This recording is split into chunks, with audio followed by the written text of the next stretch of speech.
Si l'achat de lunettes est relativement linéaire sur l'année, des pics s'observent tout de même à 2 périodes, lors de l'été pour les lunettes de soleil et en décembre pour une raison plus originale.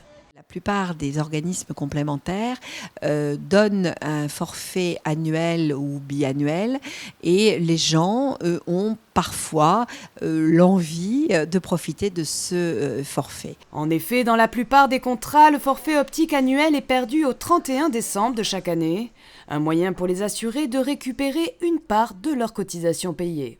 Je crois que c'est de bonne guerre, si je puis dire. Les cotisations qui ont augmenté de façon importante depuis les 10 dernières années sont annoncées également en hausse cette année. Donc je pense que l'assureur a toute latitude de corriger, si je puis dire, cette consommation. Un état de fait qui ennuie forcément les assureurs, qui n'hésitent pas à taxer les Français de profiteurs. Certaines mutuelles songent même à changer le modèle des remboursements optiques pour faire cesser les abus. Nous estimons que la prestation optique ne doit sûrement pas relever de l'assurance, puisqu'il s'agit du financement d'une consommation. Aujourd'hui, on est dans des dérives inflationnistes qui deviennent insupportables.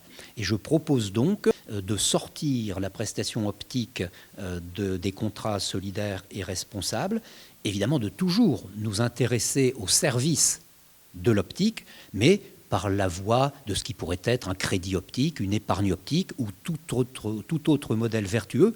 Pour l'heure, aucune modification n'est prévue dans le modèle actuel. Les assurés en mal de cadeaux pourront toujours se mettre une paire de lunettes gratuites au pied de leur sapin.